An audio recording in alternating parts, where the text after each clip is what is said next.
Hello बच्चों, good afternoon, good evening, नमस्ते। कैसे हो आप सभी? मैं डिम्पल सैनी आप सभी का स्वागत करती हूँ।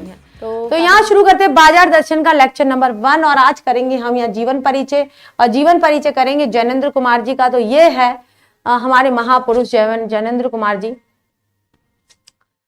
तो जन्म हुआ था सन 1905 अलीगढ़ उत्तर प्रदेश में। जैनेंद्र कुमार जी का जो जन्म है अलीगढ़ उत्तर प्रदेश में 1905 ईस्वी में जन्म हुआ था। 1905 बहुत अच्छे से मुझे याद रहता है। क्यों याद रहता है? क्योंकि बंग भंग हुआ था।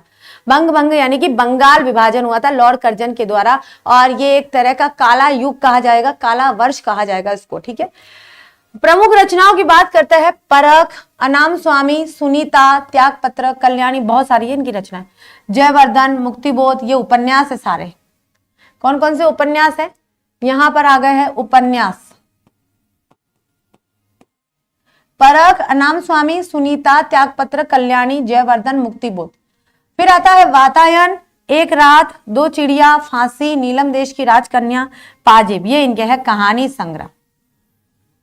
उसमें से मैंने पाजेब कहानी पढ़ चुकी हूँ, बहुत अच्छी कहानी है। प्रस्तुत प्रश्न, जड़ की बात, पूर्वोदय, साहित्य का श्रेय और प्रेय, सोच विचार, समय और हम, विचार प्रधान निबंध संग्रह है। ठीक है, और देख लेते हैं कौन कौन सी रचनाएं हैं। तो रचनाएं नहीं, हम यहाँ बात करते हैं तो इनकी रचनाएं क्या क्या है। सबसे पहले तो उन्होंने उपन्यास लिखे हैं, फिर उन्होंने कहानी संग्रह लिखे हैं, कहानी संग्रह, और फिर उन्होंने निबंध संग्रह लिखे हैं, निबंध संग्रह। ठीक है, उपन्यास लिखे हैं, कहानी लिखी है और निबंध संग्रह लिखे है। तो ये उनके उपन्यास है, ये उनकी कहानी संग्रह, ये उनके निबंध संग्रह है। तो इनमें से जितने भी आपको याद रहते हैं, सारे याद नहीं रहेंगे मुझे मालूम है, अच्छे से मैं समझ सकती हूँ आपकी जो दुविधाएं हैं। जितने भी याद रहते हैं उतना लिख लीजिए। बहुत सारे हैं तो आधा लिख लीजिए।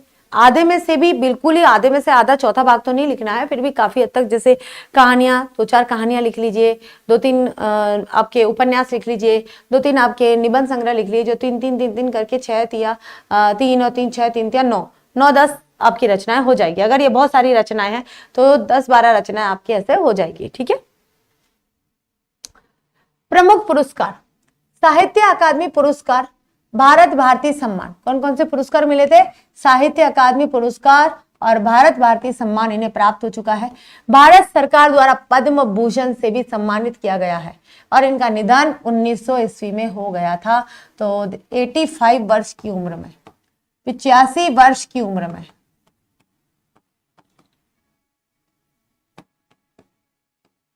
ठीक है, 85 वर्ष की उम्र में इनका निधन हो गया था 1990 में। यथार्थ को अंतिम सत्य के रूप में, यथार्थ क्या होता है? सत्य होता है। और कौन सा सत्य? जो सत्य का भी सत्य होता है। यथार्थ को अंतिम सत्य के रूप में ओढ़कर जो अपने को विवश मान बैठता है वही तो असमर्थ है। पर जिसने स्वप्न के सत्य के दर्शन किए वह यथार्थ की विकटता कैसे निरुत्साहित हो सकता है। हिंदी में प्रेमचंद के बाद सबसे महत्वपूर्ण कथाकार के रूप में प्रतिष्ठित जैनेंद्र कुमार का अवदान बहुत व्यापक है। अवदान का मतलब होता है योगदान। बहुत व्यापक मतलब बड़ा है और वैविध्यपूर्ण है। वैविध्य मतलब विभिन्नतापूर्ण है, विभिन्नता से भरा हुआ। आवाज आ रही है क्या बैंड की? बैंड बजने की आवाज आ रही है? शादियां बहुत है और आज तो बहुत शादी है, शायद किसी की बारात जा रही है। अपने उपन्यासों और कहानियों के माध्यम से उन्होंने हिंदी में एक सशक्त मनोवैज्ञानिक कथा धारा का प्रवर्तन किया। बच्चों, मनोवैज्ञानिक कथाकार के रूप में केवल और केवल एक ही कथाकार प्रसिद्ध है और एक ही कथाकार का नाम आता है और वो है जैनेंद्र कुमार जी। मैंने कहा ना, मनोवैज्ञानिक धरातल पर कहानियां रचना जैनेंद्र कुमार जी की प्रतिभा के अंतर्गत आता है और किसी साहित्यकार ने, किसी कथाकार ने मनोवैज्ञानिक धरातल पर कोई कहानी नहीं रची। तो मनोवैज्ञानिकता का प्रवर्तन जो किया है कथा के अंतर्गत, उसका जो श्रेय है वो जैनेंद्र कुमार जी को जाता है। ठीक है, आगे देखिए। परख और सुनीता के बाद ये दोनों क्या है? इनके उपन्यास। दोनों ही क्या है बच्चों? इनके ये उपन्यास है। परख और सुनीता उपन्यास लिखने के बाद 1937 में प्रकाशित त्यागपत्र उपन्यास ने इन्हें मनोवैज्ञानिक उपन्यासकार के रूप में प्रभुत प्रतिष्ठा दिलाई। तो 1937 में जब प्रकाशित हुआ त्यागपत्र, उस त्यागपत्र के बाद ही वे मनोवैज्ञानिक कथाकार या मनोवैज्ञानिक साहित्यकार कहे जाने लगे, मनोवैज्ञानिक लेखक कहे जाने लगे। उससे पहले नहीं थे। परख सुनीता लिख लिया, लेकिन वहां तक उनको इतनी प्रसिद्धि नहीं मिली थी, एक ठीक है उपन्यासकार थे। लेकिन जब उन्होंने त्यागपत्र लिखा और त्यागपत्र जब 1937 में प्रकाशित हुआ, उसके बाद साहित्यकारों को या पाठकों को लगा कि ये जो त्यागपत्र उपन्यास है काफी मनोवैज्ञानिक यानी कि मानसिक स्तर पर लिखा गया एक उपन्यास है। इसी तरह खेल, पाजेब, नीलम देश की राजकन्या, अपना अपना भाग्य, तत्सत जैसी कहानियों को भी कालजयी रचनाओं के रूप में मान्यता मिली है। कालजयी यानी कि इसके अलावा ऐसी रचनाएं दोबारा नहीं लिखी गई है। ठीक है। कथाकार होने के साथ साथ जैनेंद्र की पहचान अत्यंत गंभीर चिंतक के रूप में भी रही है। बहुत सरल एवं अनौपचारिक सी दिखने वाली शैली में, अनौपचारिक मतलब औपचारिकताएं नहीं निभाई है। उन्होंने जो लेखन की शैली अपनाई है बच्चों, वो औपचारिकताएं पूर्ण करने के लिए नहीं रखी है। उन्होंने अनौपचारिक ढंग से यानी कि जो शैली होनी चाहिए वास्तविक तौर पर एक साहित्यकार की जो शैली होनी चाहिए, उसी शैली के अंतर्गत उन्होंने इस मतलब जो साहित्य है वो रचा है। ठीक है। तो ये लेखक थे, कवि नहीं थे, ये गद्यकार थे, ये पद्यकार नहीं थे, ध्यान रखिएगा ये भी। उन्होंने समाज, राजनीति, अर्थनीति एवं दर्शन से संबंधित गहन प्रश्नों को सुलझाने की कोशिश की है। बच्चों सामाजिक, राजनीतिक और अर्थनीति तक तो ठीक है, लेकिन जब दर्शन की बात आती है तो फिर दर्शन शास्त्र का मतलब है गूढ़ अध्ययन करने वाला, है ना। गूढ़ अध्ययन करने वाला, गहन अध्ययन करने वाला कोई व्यक्ति है, वही दर्शन शास्त्र को पढ़ सकता है। अपनी गांधीवादी चिंतन दृष्टि का, उनकी चिंतन, उनका सोच, उनके विचार क्या थे बच्चे? गांधीवादी विचारधारा के पक्षधर थे। क्या लिखेंगे हम कि जैनेंद्र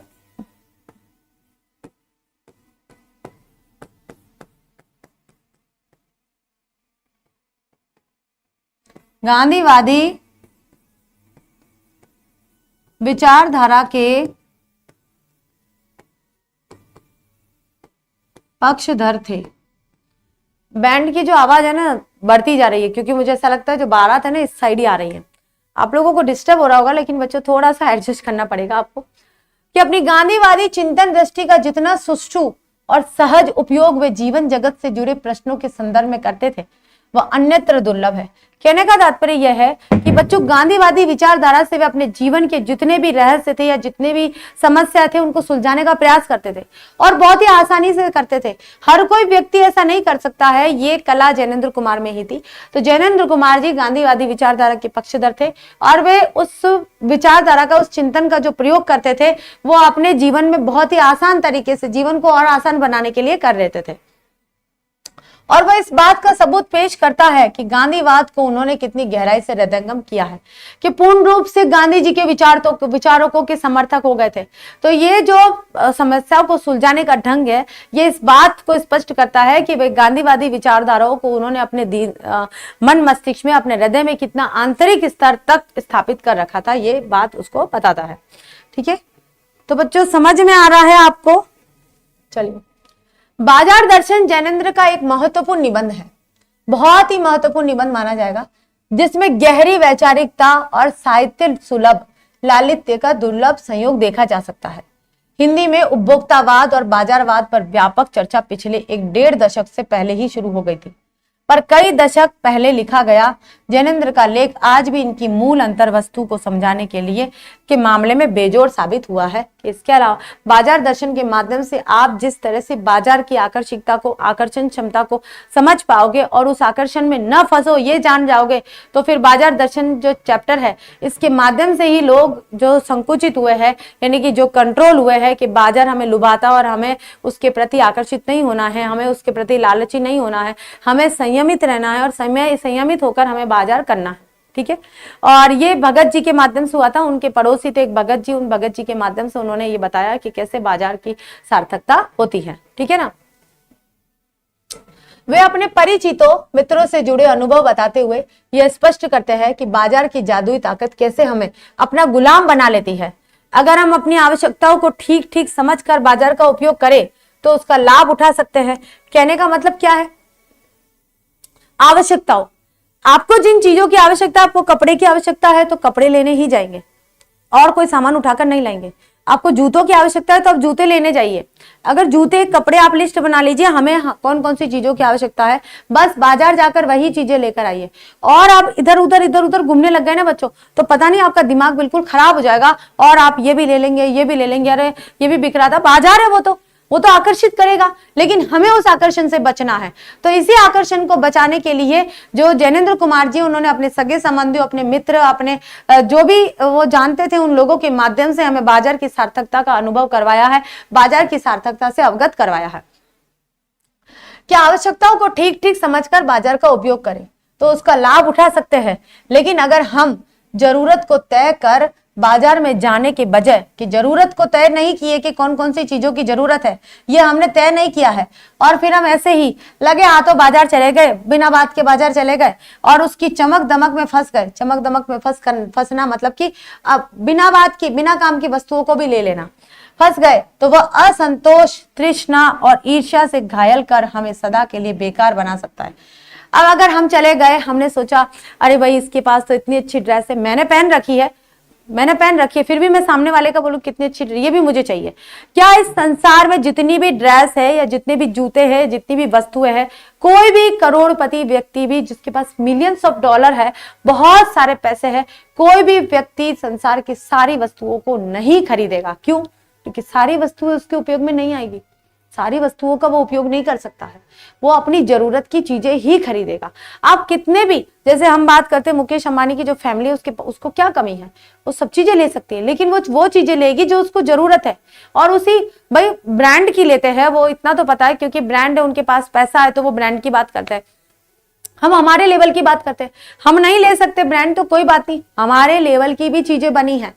इस संसार में निम्न स्तर से लेके उच्च स्तर के लोगों तक सारी चीजों का निर्माण हुआ है। हर कोई व्यक्ति हर तरह की चीजों को ले सकता है अपने आमदनी के अनुसार। कहते हैं ना, जितनी चादर हो उतनी पांव पसारिए, कि जितनी आप में कैपेसिटी है, जितना आप में दम है खर्च करने का, उतना ही खर्च करना चाहिए, उससे ज्यादा खर्च नहीं करना चाहिए।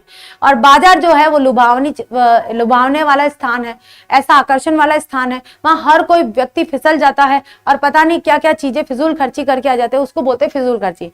जो बाजार की चकाचौंध से चमकित होकर और उसकी चकाचौंध में फंस जाते हैं, बाजार के आकर्षण में फंस जाते हैं, उसको बोलते हैं फिजूल खर्ची।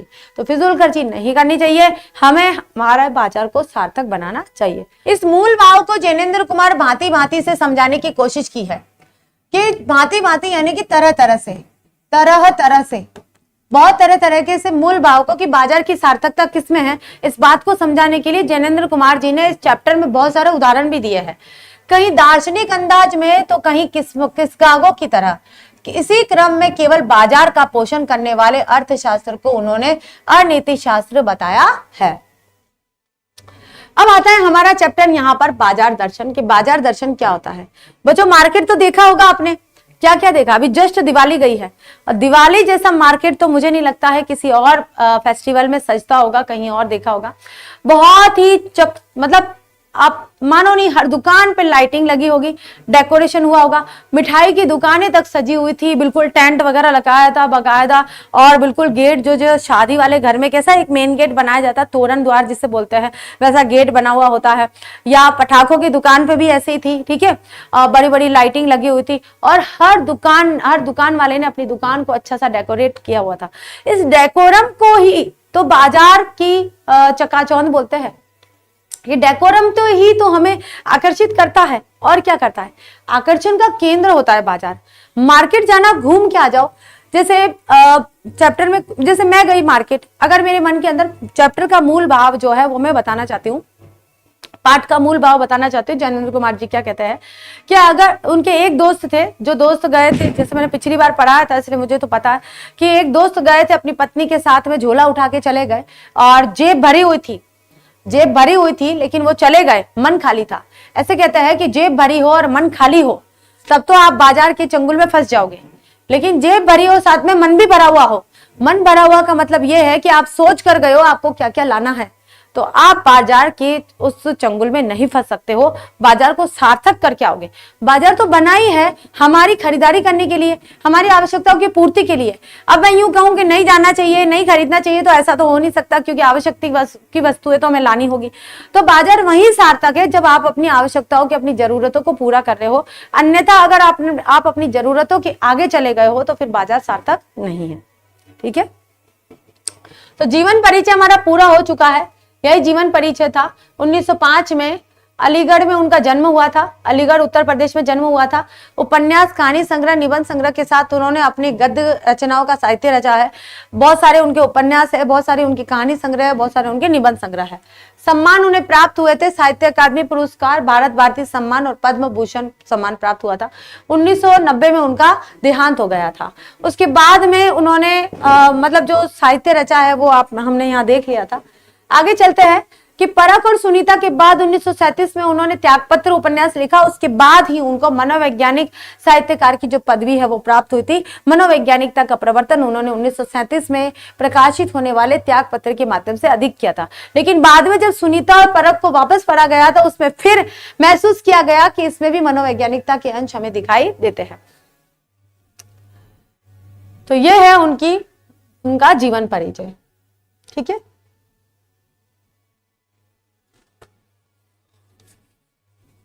यहां से शुरू करते हैं बच्चों हमारा चैप्टर बाजार दर्शन, बाजार के दर्शन। और मैं ऐसा तो पूछ ही नहीं सकती हूं कि किस किस ने बाजार दर्शन करे, ऑब्वियसली सभी ने करे हैं। कोई भी संसार में कोई व्यक्ति ऐसा नहीं होगा जो मार्केट नहीं गया होगा, बाजार नहीं गया होगा, जो बाजार का नाम नहीं जानता होगा।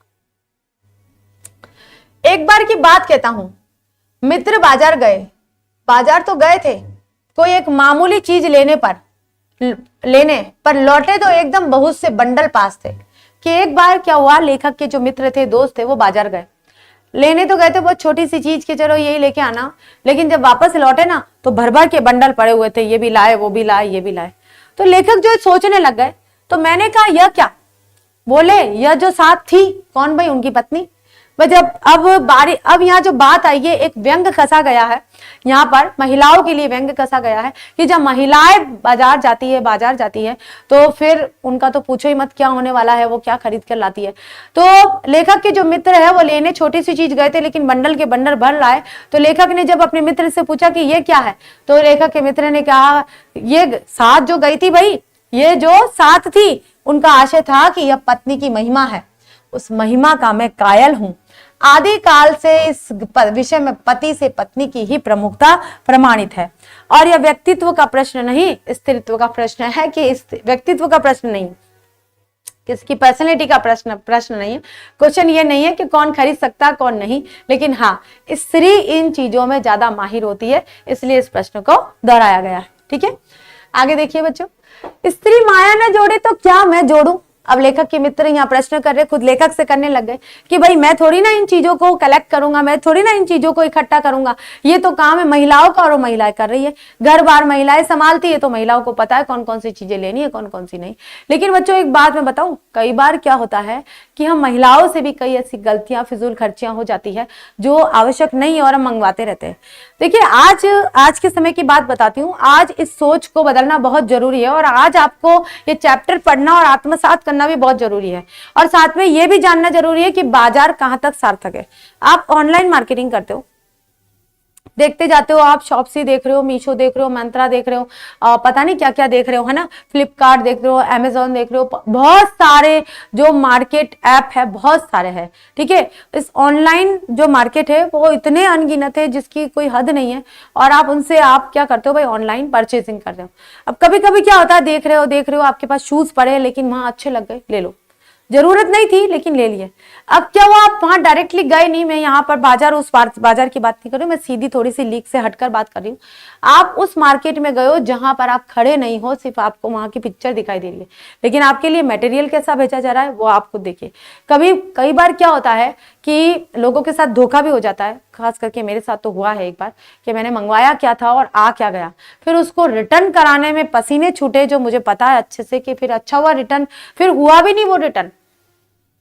उसमें आता है कि भाई आप वापस से उसको रिटर्न कराओ, तो ये, लेकिन आपको भी पता होगा जिन बच्चों ने उसको रिटर्न कराया होगा, या जो घर में कभी आपने कोई भी परचेज किया हो और वो ऑनलाइन सामान आ गया है, उसको वापस से भेजना है, तो जितना आसान मंगवाना है उससे कई गुना उसको वापस भेजना होता है, वापस उसमें सामान दोबारा जब आता है वो होता है, तो बहुत मुश्किल होता है। उसके बाद मैंने ऑनलाइन मार्केटिंग छोड़ दी पूरी तरीके से। भाई आप जाओ मार्केट में, जाओ दुकानदार है उनसे आप सलाह मशवरा करके लेकर आओ, पसंद नहीं आता तो वापस लौटा कर तो आसानी से आ सकते हैं। एटलीस्ट हम ये तो देख सकते हैं उसका जो मटेरियल है वो कैसा है, चीप मटेरियल तो नहीं है, हमने जो प्राइस दिया है, हमें जो दिखाई दिया था उस तरह का है या नहीं है। तो नहीं आता है, बहुत जगह सही आ भी जाता है, बहुत जगह सही नहीं भी आता है। तो जो बाजार दर्शन है, जैसे आप ऑनलाइन शॉपिंग कर रहे हो तो वहां पर भी आप आकर्षित हुए नहीं हुए, स्क्रॉल कर रहे हो, स्विप करते जा रहे हो फोन को, और चीजें ऐसी ऐसी अच्छी अच्छी दिख रही है, और उसमें तो बिल्कुल कैटलॉग में दिखाया जाता है, डमी पर दिखाया जाता है। और डमी और मतलब लोगो, मतलब मॉडल के रूप में, जो मॉडल होती है या मॉडल होते हैं बच्चों के रूप में, बड़ों के रूप में, उन्होंने वो ड्रेस पहनी हुई होती है और फिर दिखाया जाता है। उसकी क्वालिटी एकदम इतनी A1 क्वालिटी लगती है, लेकिन जब हमारे पास वो सामग्री आती है, जो चीजें आती है, वो क्वालिटी लेस होती है। तो इसलिए मैं आपसे यही कहूंगी कि आप उन चीजों की तरफ आकर्षित न हुए, जरूर हो वही चीज मंगाए, अदरवाइज आप ना मंगवाएं। ऐसे ही बाजार की भी बात है कि बाजार अगर जा रहे हो, आपको आवश्यक है किसी सामग्री की, तो वो लेकर आइए, अदरवाइज चुपचाप से आ जाइए। उसके लिए बहुत अच्छे एक उदाहरण के रूप में एक व्यक्ति इस चैप्टर में प्रस्तुत है, उनको देखिएगा, बहुत अच्छी तरह से बताया। स्त्री माया न जोड़े तो क्या मैं जोड़ू, फिर भी सच सच है, और वह यह है कि इस बात में पत्नी की ओट ली जा रही है। ओट यानी कि उनकी तरफ ली जा रही है, उनकी तरफ यानी कि उनका पक्ष लिया जा रहा है। मूल में एक और तत्व की महिमा सविशेष है, और वह तत्व है मनी बैग। मनी बैग यानी कि पैसों से भरा हुआ बैग। सबसे पहले तो बाजार वही सार्थक कर सकता है, बाजार वही खरीद सकता है जिसके पास पैसे है, और जब पैसे नहीं है वो तो क्या करेगा भाई, जल बूंद सकता है ना, कुंठित हो सकता है, दुखी हो सकता है, या अपने आप को सोचेगा जाने दो यार, नहीं है तो नहीं है ना, यही सोच सकता है, या मन में सिर्फ देखकर खुश हो सकता है। ले तो वही सकता है जो मनी बैग है जिसके पास, अर्थात पैसे की गर्मी या एनर्जी।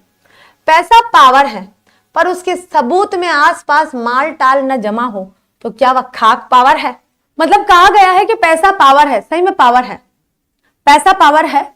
अगर उस पैसे से आप कुछ खरीदने के लिए चीजें ही नहीं है तो उस पैसे की पावर कहां होगी। एक बात तो ये बताई है, लेखक ने क्या बताया है कि पैसा पावर होती है, जिसके पास पैसा उसके पास पावर है, यानी कि वो कोई भी चीजों को खरीद सकता है, कुछ भी ले सकता है, ये भी ले सकता है। चीजें ही नहीं होगी तो क्या खरीदोगे, खाक खरीदोगे, फिर पैसे की पावर कहां गई, धरा है वो वहीं पड़ा रहेगा, उससे कुछ खरीदा ही नहीं जा रहा है तो क्या मतलब है। पैसे को देखने के लिए बैंक हिसाब देखिए, पर माल असबाब मकान कोठी तो अनदेखे भी दिखते हैं। पैसे की उस परचेजिंग पावर के प्रयोग में ही पावर का रस है। क्या परचेजिंग पावर किसे कहते हैं। परचेजिंग पावर का मतलब ये नहीं है आपने ये भी खरीद लिया, वो भी खरीद लिया, ये भी खरीद लिया, ये भी ले लिया, वो भी ले लिया, ऐसा नहीं। परचेजिंग पावर उसे कहते हैं आप अपनी आवश्यक वस्तुओं को खरीदिए और उनका उपभोग करिए। आप उपभोक्ता हो और आपको उपभोग करना है, उपभोग करने के लिए आपको पैसे की जरूरत है और पैसा आपके पास है, तो परचेजिंग पावर यानी कि खरीदने की क्षमता, खरीदने की ताकत। खरीदने की ताकत है, इसका मतलब ये नहीं है कि आपको ताकत बताकर आप उसका फिजूल खर्च करो, ये नहीं होना चाहिए। खरीदने की ताकत यानी कि मैं उसको ले सकता हूं, मैं वो चीज ले सकता हूं, मैं खाना ले सकता हूं, मैं पानी ले सकता हूं, मैं बिजली ले सकता हूं, ये है परचेजिंग पावर। लेकिन नहीं, लोग संयमी भी होते हैं। कुछ लोग ऐसे होते हैं जो संयमी होते हैं, वे फिजूल सामान को फिजूल समझते हैं, वे पैसा बहाते नहीं और बुद्धिमान होते हैं। बुद्धि और संयम पूर्वक वह पैसे को जोड़ते जाते हैं और जोड़ते जाते हैं। वह पैसे की पावर को इतना निश्चय समझते हैं कि इसके प्रयोग की परीक्षा उन्हें दरकार नहीं। बस खुद पैसे के जुड़ा होने पर उनका मन गर्व से भरा फूला रहता है। और बच्चों यही होना चाहिए, इसको बोलते जोड़ना, निवेश करना। अगर आप जोड़कर किसी अच्छे काम में निवेश कर रहे हो, इन्वेस्ट कर रहे हो, तो आप देखिए आपका इन फ्यूचर जो फ्यूचर है वो कितना सेफ होने वाला है। अभी कुछ समय पहले मेरे पास एक व्हाट्सएप मैसेज आया था, उसमें आया था पैसा बर्बाद मत करो। ये आप लोगों के पास भी आएगा क्योंकि ग्लोबल है, सब जगह घूमता फिरता रहता है एक मैसेज। तो ग्रुप में रहते हैं तो कोई भी ऐसे डालते रहते हैं, कोई भी सेंड करता रहता है, तो मैंने भी देखा था। उसमें लिखा था कि जैसे एक फोन आपको 3 महीने की खुशी दे सकता है, एक कार आपको 1 साल की खुशी दे सकती है, नए कपड़े आपको कुछ दिनों की खुशी दे सकते हैं, नई साइकिल आपको शायद 10 दिनों की खुशी दे सकती है। कोई भी चीज होती है उसकी एक लिमिट होती है, तब तक कि आप उसको अच्छा सा इंपॉर्टेंस दोगे, ठीक है। उसके बाद वो वैसा का वैसा हो जाएगा, जैसा पुराना था ना वैसा का वैसा हो जाएगा। कुछ लोग होते हैं जो हर 6 महीने में फोन खरीद लेते हैं, नया फोन चाहिए। कुछ लोग होते हैं जो हर 1 साल में फोन खरीदते। कुछ लोग ऐसे होते हैं जब तक वो फोन खराब नहीं होता, चलने लायक नहीं रहता, तब तक उस फोन को घिसाते रहते, घसीटते रहते। क्यों? क्योंकि आवश्यक सिर्फ इतना ही है कि आपका काम पूरा हो जाए, फिजूल खर्ची किस काम की। तो जो एक व्यक्ति ऐसा है जो हर साल फोन ले रहा है, एक व्यक्ति ऐसा है जिसने 5 साल में एक फोन लिया है, तो 5 साल में एक फोन लेने वाले व्यक्ति ने कितना सेविंग किया है और हर साल लेने वाले व्यक्ति ने कितना कर्जा किया है, क्योंकि हर साल इसके पास इतना, चलो कर्जा भी नहीं किया लेकिन सेविंग तो बिल्कुल नहीं की है। तो समझदारी इसी में है कि आपकी आवश्यकताएं अगर पूरी हो रही है तो उन आवश्यकताओं को उतना ही रखिए। अगर आपको लगता है कि मेरी आवश्यकता इन वस्तुओं से पूरी हो जाएगी तो मुझे दूसरी वस्तु की आवश्यकता नहीं है, अगर आपको लगता है कि नहीं मैं ये भी लाऊं, तो सारी नावों पे आप सवार नहीं हो सकते। फिर तो आप मूर्खता की श्रेणी में आ जाओगे कि आप फिजूल खर्च कर रहे हो। मैंने कहा यह कितना सामान ले आए? मित्र ने सामने मनी बैग फैला दिया, कहा यह देखिए सब उड़ गया। अब जो रेल टिकट के लिए भी बचा हो कि देखो मेरे पास जितने पैसे थे ना सारे खत्म हो गए। अब तो ऐसा है कि मुझे ट्रेन से जाने का टिकट भी मिल जाए तो गनीमत है ना। तो ऐसा नहीं करना चाहिए बच्चों। मैंने तब तय माना कि और पैसा होता तो और सामान आता। तो मैंने मतलब लेखक ये सोच रहे हैं कि मेरे दोस्त के पास, मेरे मित्र के पास अगर और पैसा होता ना तो शायद और ज्यादा सामान आ जाता। पैसा खत्म हो गया इसलिए लौट कर आ चुके हैं। वह सामान जरूरत की तरफ देखकर नहीं आया, अपनी परचेजिंग पावर के अनुपात में आया है। लेकिन ठहरिए, इस सिलसिले में एक और भी महत्व का तत्व है जिसे नहीं भूलना चाहिए, और उसका भी इस कर्तव्य में बहुत कुछ हाथ है, और वह महत्व है बाजार। कि बाजार ने इनको आकर्षित किया है। मैंने कहा यह इतना कुछ नाहक ले आए। नाहक का मतलब होता है बिना काम का, बिना काम का। क्या आप बिना मतलब का इतनी सारी चीजें उठाकर ले गए? तो मित्र बोले कुछ ना पूछो, बाजार है कि शैतान का जाल है। ऐसा सजा सजा कर माल रखते हैं कि बेहया ही है जो न फंसे, कि कोई बेशर्म होगा जो ही इसके चंगुल में ना फंसे, बाकी तो सब उसमें फंस जाते हैं। ये भी अच्छी लगी, वो भी अच्छी लगी। जैसे बच्चे जाएंगे तो उनके खिलौनों के सामान की तरफ ज्यादा आकर्षित होंगे। मेरी बेटी मेरे साथ कभी मार्केट जाती है तो बस उसके जो टॉयज है, डॉल है, उनकी तरफ उसका ध्यान जाता है। कहीं गाड़ी रखी हुई है या कहीं पर किचन सेट रखा हुआ है या डॉक्टर सेट रखा हुआ, उसकी तरफ उसका ध्यान ज्यादा जाएगा। बल्कि है, ऐसा नहीं है कि नहीं है। घर में इन चीजों की मतलब ये चीज जितनी होनी चाहिए उतनी है कि जितना बच्चा खेल सकता है, उस एज के अकॉर्डिंग सामान है। लेकिन फिर भी ये भी चाहिए मुझे, वो गाड़ी भी चाहिए मुझे, किचन सेट भी चाहिए मुझे, डॉक्टर सेट भी चाहिए मुझे, पार्लर सेट भी चाहिए, जो ब्यूटिशियन का जो सेट आता है वो भी चाहिए, खेलने के लिए, सिर्फ खेलने के लिए। और वो शायद 1 घंटा भी नहीं खेलती है पूरा, और बस खत्म। इतना ही, बस उतना ही लगाव था। वो आई है चीजें तो उसको ऐसे लेकर आएगी, बिल्कुल हृदय से लगाकर लाएगी, और फिर जब खोल कर 1 घंटा खेल लेगी उसके बाद खत्म। जो उसकी जो इच्छा थी ना कि मुझे खेलना है खेलना, वो सब खत्म। उसके बाद वो वेस्ट मटेरियल के रूप में रखे जाते हैं। तो अब बंद कर दिया मैंने सब। कब बड़े हो गए बच्चे, अब बड़ी होने के बाद में इतना नहीं खेलता। अब उसके लेवल के खिलौने लाएंगे, क्योंकि चलो अब ये 6-7 साल की है तो उस हिसाब से लाएंगे। छोटे बच्चे होते हैं उस हिसाब से खेलते हैं। तो हाँ, उसका बच्चा का ही नहीं, हमारा मन भी ऐसा ही होता है। हम ये चीजें ले ले, वो चीजें ले ले, बहुत सारी चीजों में हम आकर्षित हो जाते हैं, लेकिन हमें नहीं फंसना चाहिए। और लेखक के जो मित्र है कि वो कह रहे कि बाजार इतना सजा हुआ रहता है कि जो बेशर्मी होगा जो नहीं लेगा, है ना। आजकल तो ऐसा होता है, कुछ बाजार तो ऐसा होता है कि जबरदस्ती दुकान वाले बुलाते हैं, अरे आइए आइए लीजिए लीजिए, जबरदस्ती हम देखने के लिए बैठेंगे, वो हमें खरीद के लो, इसके इतने पैसे हुए। अरे भाई पसंद ही नहीं किया, नहीं लिया, नहीं लेना। आप संयमित होइए। खास करके महिलाएं हैं जो अपने आर्टिफिशियल ज्वेलरी की तरफ या चूड़ियों की तरफ या कपड़ों की तरफ आकर्षित हो जाती है। अब साड़ियां पड़ी है लेकिन फिर भी लेनी है, सूट्स रखे हुए लेकिन फिर भी लेने हैं, तो इनकी तरफ आकर्षित नहीं होना है बच्चों। आप 10 सूट पहनोगे, 10 जोड़ी कपड़े पहनोगे तब भी आप ऐसे ही रहोगे, और 50 जोड़ी कपड़े पहनोगे तब भी आप ऐसे ही रहोगे। आप में कोई परिवर्तन नहीं होने वाला है। परिवर्तन जब होगा जब आप कम कपड़ों में, अगर आप जीवन बिल्कुल भी कम नहीं लेकिन जितनी जरूरत है उतनी ही रखो, अगर आप अपना जीवन निकालते हो और जो पैसे बचे उसको सेव करते हो और आगे की लाइफ फिर आपकी बहुत अच्छी जाती है, तो आप देखो उसको बोलते हैं खुशी। अभी आप जैसे तैसे करके निकाल लेते हो, फिर आपके पास सेविंग्स के लिए कुछ नहीं बचे। जब आपको जरूरत है कुछ करने की, कुछ हासिल करने की, उस वक्त आपके पास पेमेंट नहीं है, तो फिर आपका क्या होगा सोचिए। मैंने मन में कहा ठीक, बाजार आमंत्रित करता है कि आओ मुझे लूटो और लूटो, सब भूल जाओ, मुझे देखो, मेरा रूप और किसके लिए है, मैं तुम्हारे लिए हूं, कुछ नहीं कुछ चाहते हो, नहीं कुछ चाहते हो तो भी देखने में क्या हर्ज है। हम बोलते ना अरे नहीं लेना, देख तो लेते, और देखते देखते देखते पसंद आता है ना, ले लेते हैं। ये होती है फिजूल खर्ची। जी जाओ, जी आओ, अजी आओ भी इस आमंत्रण में। यह खूबी है कि आग्रह नहीं है, आग्रह तिरस्कार जगाता है, लेकिन ऊंचे बाजार का आमंत्रण मूक होता है और उससे चाह जगती है। चाह मतलब अभाव। चौक बाजार में खड़े होकर आदमी को लगने लगता है कि उसके अपने पास काफी नहीं है और चाहिए और चाहिए। बाजार के चौक में खड़ा होकर उसको लगता है मैं ये भी ले लेता हूँ, अरे मैं ये भी ले लेती हूँ, ये भी ले लेते हैं यार, अच्छा है, सस्ता है, बहुत सस्ता मिल रहा है। सस्ता तो मिल रहा है लेकिन उसका यूज आपके घर में होने वाला है नहीं होने वाला है, आपके जीवन में वो इतना खास बनने वाला ही नहीं बनने वाला, उसके जीवन में कुछ उपयोग है या वो ऐसे ही पड़ा रहेगा। तो कुछ अनर्गल चीजों को नहीं खरीदना चाहिए। मेरे यहाँ कितना परिमित है, परिमित यहाँ का मतलब होता है सीमित, और यहाँ कितना अतुलित, ओहो कितना अतुलित, जिसकी तुलना नहीं की जा सकती है, कितना बड़ा है। कोई अपने को न जाने तो बाजार को यह चौक उसे कामना से विकल बना छोड़े। विकल क्यों, विकल यानी व्याकुल क्यों, पागल, पागल कर देता बाजार तो। असंतोष, तृष्णा और ईर्ष्या से घायल कर मनुष्य को सदा के लिए वह बेकार बना डाल सकता है। बेकार यानी कि उसको लगता है कि मैं बाजार नहीं खरीद सकता तो मेरे कमाने का क्या मतलब है, मैं वह वस्तु नहीं खरीद सकता तो मेरा रोजगार करने का वो क्या मतलब है, वो रोजगार छोड़ भी सकता है। तो बच्चों देखिए, बाजार जो है वो हमें लालची भी बनाता है, हमें हमारे मन में हमेशा असंतोष रहता है। भाई क्या लाए तुम, जो चाहे थे वो लेकर आ गए, हाँ लाए है ठीक है, जो दिखा वो लेकर आ गए, जितने पैसे थे उतने लाए। इसका मतलब ये है कि आप और लेना चाह रहे थे।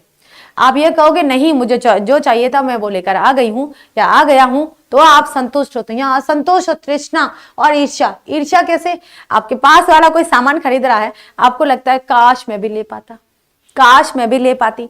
तो ये क्या ईर्ष्या के भाव है, तो ये ईर्ष्या के भाव हमें नहीं रखने चाहिए।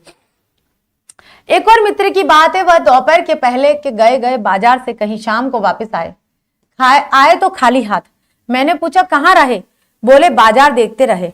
मैंने कहा बाजार को देखते क्या रहे, बोले क्यों बाजार। तब मैंने कहा लाए तो कुछ नहीं, बोले हाँ पर यह समझ ना आता कि लूं क्या, लूं तो क्या, सभी कुछ तो लेने को जी होता है। कुछ लेने का मतलब था सब कुछ को छोड़ देना, पर मैं कुछ भी नहीं छोड़ना चाहता था, इससे मैं कुछ भी नहीं ले सका। मैंने कहा खूब रही भाई, बहुत हंसी आ रही है, मुझे भी हंसी आ रही है। एक दोस्त थे, एक मित्र थे जो सब कुछ लेकर आ गए, बहुत सारा लेकर आ गए। एक मित्र भी गए, वो भी आकर्षण के केंद्र हो गए, आकर्षित हो गए, ठीक है, बाजार से, लेकिन वो कुछ ले नहीं पाए। क्यों, क्योंकि उनको समझ में नहीं आया कि मैं क्या लूं। ऐसा होता है बाजार का आकर्षण। कभी कभी तो हमें इतना कंफ्यूज कर देता है, ये लूं या ये लूं, ये वाला छोड़ू या ये वाला छोड़ू। कभी कभी हम कोई शूज भी लेने जाते हैं, ड्रेस लेने जाते हैं, कोई अच्छी सी चीज लेने जाते हैं, वस्तु मिल गई है, अब 2-3 चीजें इतनी अच्छी लगती है तो लगता है ये लूं ये लूं ये लूं। पता है कभी कभी क्या होता है, मन मार के हटाना पड़ता है, छोड़िए कुछ नहीं लेना, क्योंकि वो लूंगी तो ऐसा लगेगा वो नहीं लिया, वो लूंगी तो ऐसा नहीं लिया, ऐसा लगेगा वो नहीं लिया। छोड़ दो उसको, लो ही मत, जहां पर आप कंफ्यूज हो वहां हट जाओ, लेना ही नहीं है। पर मित्र की बात ठीक थी। अगर ठीक पता नहीं है कि क्या चाहते हैं तो सब और की चाह तुम्हें खेल लेगी। अगर आपको पता नहीं है कि आप क्या लेने गए हो तो फिर आपको सारी चीजें आकर्षित कर लेगी, और तब परिणाम त्रात होगा, गति नहीं और न कर्म होगा। फिर तो क्या होगा, या तो परिणाम ये होगा कि आप सारी चीजों को ले लो, या फिर ये होगा कि सारी चीजों को छोड़ दो। ठीक है, बाजार में एक जादू है और वह जादू आंख की राह काम करता है, वह रूप का जादू है। पर जैसे चुंबक का जादू लोहे पर ही चलता है, वैसे ही इस जादू की भी मर्यादा है। जेब भरी हो और मन खाली हो तो ऐसी हालत में जादू का असर खूब होता है। मन खाली का मतलब क्या है, जेब में पैसे है लेकिन मन में स्थायी रूप से कोई बात फिट नहीं कि मुझे सामान क्या लेना है, मन में वो सामान नहीं है कि मुझे क्या लेना है, तब तो फिर पता नहीं क्या क्या ले लोगे, तो फिर तो बाजार है उसका जादू चल जाएगा। और जेब खाली पर मन भरा हो तो भी जादू चल जाएगा। जेब खाली है लेकिन मन भरा हुआ है तो भी जादू चल जाएगा। मन खाली है तो बाजार की अनेक चीजों का निमंत्रण उस तक पहुंच जाएगा। यह कहीं हुई उस वक्त जेब भरी, तब तो फिर मन किसकी मानने वाला है। मालूम होता है कि यह भी लूं और वह भी ले लूं, कि सारी चीजें ले लूं, ऐसा लगता है मैं ये भी ले लूं वो भी ले लूं। इसलिए मन भरा हुआ होना चाहिए हमेशा। तभी सभी सामान जरूरी और आराम को बढ़ाने वाला मालूम होता है, पर यह सब जादू का असर है।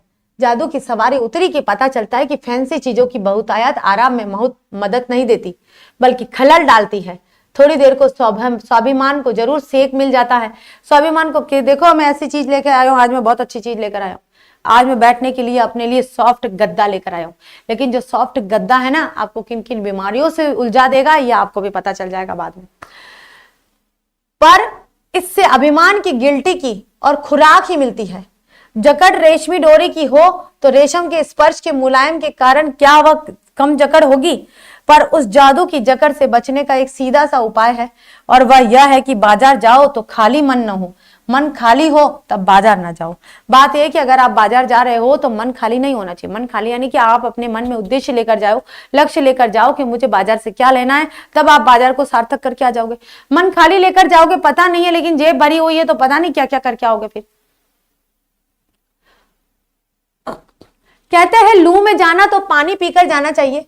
पानी भीतर हो, लू का लूपन व्यर्थ हो जाता है। मन लक्ष्य से भरा हो तो बाजार भी फैला का फैला ही रह जाएगा। तब वह घाव बिल्कुल नहीं दे सकेगा, बल्कि कुछ आनंद ही देगा। तब बाजार तुमसे कृतार्थ होगा, क्योंकि तुम कुछ ना कुछ सच्चा लाभ उसे दोगे। बाजार की असली कृतार्थता है आवश्यकता के समय काम आना। अगर बाजार को आपने आवश्यक सामग्री के रूप में यूज किया है, उपयोग किया है, तो बाजार सार्थक है, वरना बाजार सार्थक नहीं होता है। तो बच्चों देखिए, हम यहाँ पर पूरा चैप्टर नहीं कर पाएंगे, क्योंकि और अगर मैंने किया यहाँ पर थोड़ा एक पैराग्राफ और कर लूंगी तो कल फिर बहुत ही छोटी सा रह जाएगा। तो आज हमने यहाँ पर पढ़ा है जैनेंद्र कुमार जी का जीवन परिचय, और आपको याद भी करना है, इंपॉर्टेंट है 12th क्लास के लिए गद्य लेखकों के, क्योंकि लेखक और कवि दोनों आते हैं, उनमें से एक करना होता है आपके। तो जैनेंद्र कुमार जी का जो जीवन परिचय काफी इंपॉर्टेंट है और आता भी है, कई बार आता है, ठीक है, वो करना है। साथ में अगर एमसीक्यूज में आता है कि मनोवैज्ञानिक लेखक कौन है, तो आपको क्या लिखना है, जैनेंद्र कुमार जी। फिर आपको चैप्टर के बारे में लिखना है कि ये जो बाजार दर्शन है किनके द्वारा लिखा गया, ये भी आ जाएगा, ठीक है। अब बाजार दर्शन की सार्थकता क्या है, भाई उनके एक मित्र थे, 2 मित्रों के बारे में यहाँ बता दिया है। अभी तीसरे जो मित्र है उनके पड़ोसी, उनके बारे में नहीं बताया, और वो हम कल पढ़ेंगे, और वो काफी इंटरेस्टिंग जो चैप्टर का भाग है वो अभी बचा हुआ है।